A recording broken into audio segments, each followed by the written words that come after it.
So hello and welcome back to another WoW Wednesday.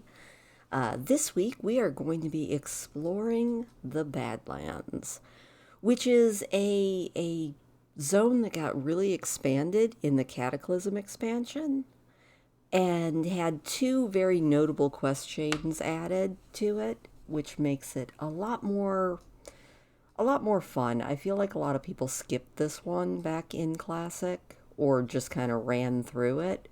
But now there's actually two really good reasons to go there. And so let's just jump into it. All right, as you can see, we are technically still in Lochmadan.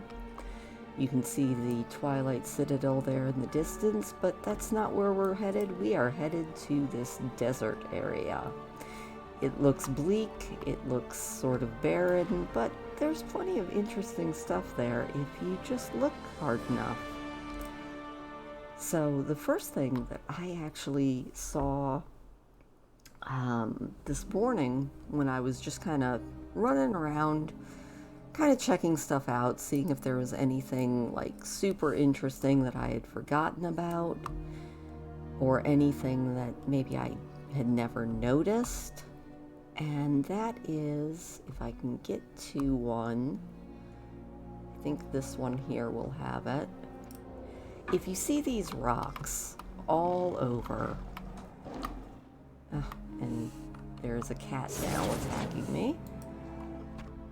And this one, it's not quite as articulated, so maybe we'll have to look for one that it's a little bit more obvious. Oh, there it is on this side. You can kind of see, if we zoom in, it's sort of a dwarf kind of etched into the stone. I have no idea if this was put here for a reason or if it's literally just Blizzard kind of putting something cool in the background. But I have noticed that most of the stones that are shaped like this have a dwarf etched into them, and I thought that was honestly kind of cool. I have no idea why, but it's there. So for a lot of people, they just come into the Badlands either through the Blasted Lands or one of the other zones, and they kind of skip this really cool little settlement down here, which is Fuse Light by the Sea. It's a little neutral goblin settlement, and it's just kind of fun. And like so many goblins, these guys are a little obsessed with bombs. You'll see there are bombs everywhere, including attached to these explosive sheep. Don't shoot the sheep unless you want some damage, but you know what? We'll shoot the sheep just for giggles. Can we not? I guess I can't. See, I remember at some point the sheep actually exploding on me, but I guess maybe they don't do that now unless you possibly do the quest associated with them. The other thing I did want to show you, which I think is honestly kind of cute, is a typical goblin house. Which they're a little bit like a gnomish house and a little bit not like a gnomish house. And if you go in here, you see they've got their saddles set up on a little platform so that they're always ready to ride. And goblins seem to have a thing for pineapple wallpaper, probably because of the explosive reference of pineapples and hand grenades, and a little goblin bed. Doesn't look quite as comfortable as some of the other beds that we've seen in the game, but there it is. Oh, also, I do apologize for not being on camera today, but we are currently in the middle of installing some insulation to my walls so that hopefully I will have a more comfortable winter this year. The house that I live in was never actually meant to be a full-time house. It was kind of only meant to be a summer cottage.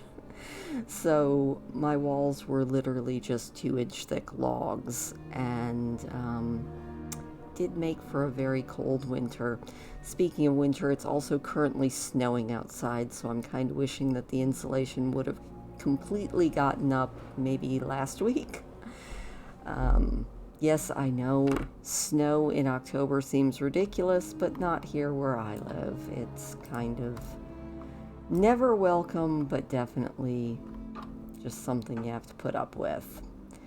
Now we're going to fly over the Lethlor Ravine, which is where you can find one of two very worthwhile quest chains, and that is helping the Black Dragon Rhea. I can't remember what her actual dragon name is, but you're going to help her in this quest chain as she tries to safeguard the last of what is hopefully the uncorrupted Black Dragon eggs, and trying to safeguard them from Deathwing. So that is, it's sort of a sad and tragic quest line, but it is really worthwhile to do, especially if you're into the lore. I would go more into the whole Deathwing Black Dragon lore, but I cannot do it justice. Noble87 does a lot of World of Warcraft lore videos, and he has been doing deep dives into each one of the dragon flights, the 5 dragon flights. And this week's was actually about last week's was the Black Dragon flight, this week's was the blue. They're really worthwhile if you're into World of Warcraft and diving deeper into the lore. He does a really good job. Now, after Fuse Light by the Sea, you will get zapped up with a goblin transportation device, and then you just follow these beacons and you will end up in the official goblin settlement of Fuse Light. Now, there's several quest chains that you can go on starting here in Fuse Light, but the one that's a lot of fun, and I highly recommend doing it because you will get an achievement out of it, is the one that one of the goblins wants to test out his glove. And to do that, he wants you to punch billy goats. Just punch them off the cliff. And if you do it within a time limit, you'll get an achievement for it, which is honestly kind of a hoot. Also, if you come down this way, you will end up over here. Let's see here if I line this up correctly. There we go. At the back door to the dungeon that we are going to do next week of Alderman. And it's kind of a cool little back door. It's where you exit, but you can also enter the dungeon and just do certain bosses if you would like to.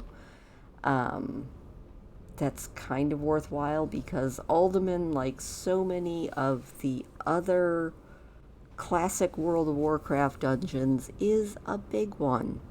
So sometimes you don't want to do the whole thing, sometimes you just want to go kill a certain boss. The other thing I kind of like is if your character in World of Warcraft needs a hideout, well, you got a nice little tent right here in a cave near the back door to the dungeon. So, always kind of fun. Now, the other thing that is really cool in this area, and there are no quests that go to it, there's no reason to go to it other than you just see it as you're flying over, which is how I found it. And that is over here, right in the mountains, right above the Dustwind Dig flight path, is just this random crypt. I mean, honestly, whoever thinks about a random crypt in the middle of nowhere? But the cool thing about this crypt that I found out, thank you Wowipedia, is that this crypt is an homage to Conan the Barbarian, which I think is just, like, seriously cool. So I thought that was interesting. It's a reference to the Conan the Barbarian story, The Thing in the Crypt. And the sword itself has a name. I cannot remember what the name is right this second, but we'll go down and look at it. We'll go down and check out The Thing in the Crypt. Now, usually there's also a rare that will spawn over here in this corner. It's a big lizard, and you can kill him and get usually a green piece of gear, but there is the Barbarian King, and I think the sword might just be called the Sword of the Barbarian King. But yeah, there he is. Obviously of human origin, because, you know, that is not an orc skeleton. All of these skeletons here in this crypt seem to be human. So I just thought that was kind of cool. Like, if you've never checked it out, go check it out. It's kind of neat. One of those little World of Warcraft Easter eggs, and they're always a lot of fun. Also of note over here is Agmon, the Tomb of the Watchers, and Agamon's End. I'm probably butchering that pronunciation, but that is where one of the dwarf archaeologists met his end. And then the Tomb of the Watchers is just down in here.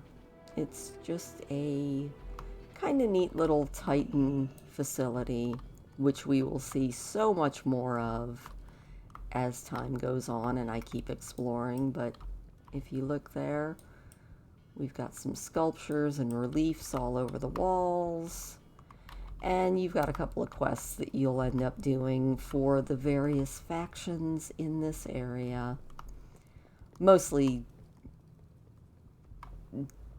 talking about different archaeological things. You've got this big old stone slab. You can check it out.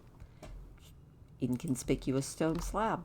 Obviously nothing to see here. Now, if you're on the quest, you will probably see a lot more. But since I'm not actually on the quest, we're seeing nothing. But yeah, you can go in here, kind of putz around in this big old Tomb of the Watchers, which is kind of neat. You can talk to the warden. Not that he'll tell you much, because you're not on that quest right now. Or at least I'm not on that quest right now.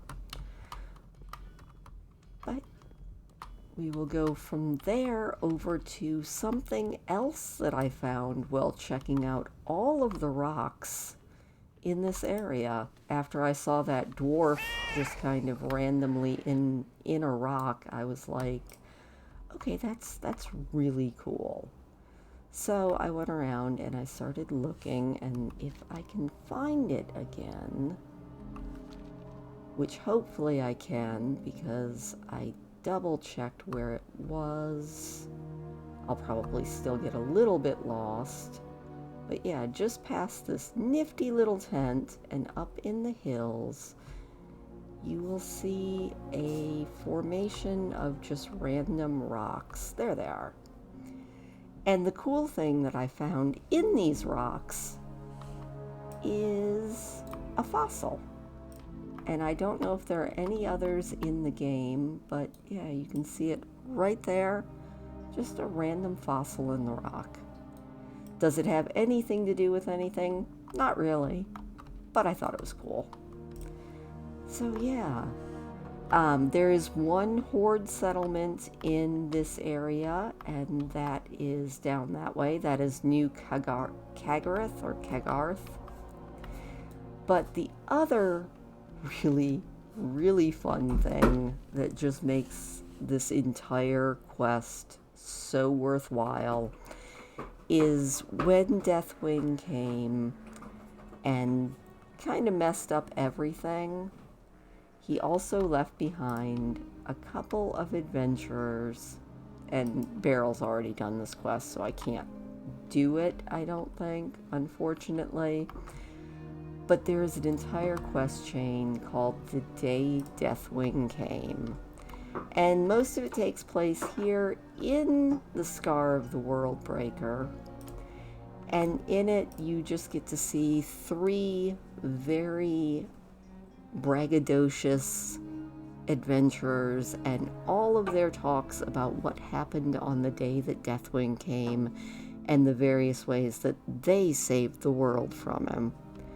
It is a fantastic quest line. If you play World of Warcraft, I really suggest that you do it. It's so much fun.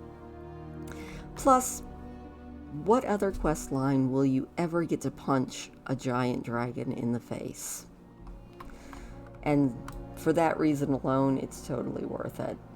The other thing I thought was kind of interesting is this seems to be a burial site, and I'm not sure if it's a Tauren burial site or if it's a goblin burial site. It doesn't really look like those graves are big enough to be Tauren or Orc, honestly.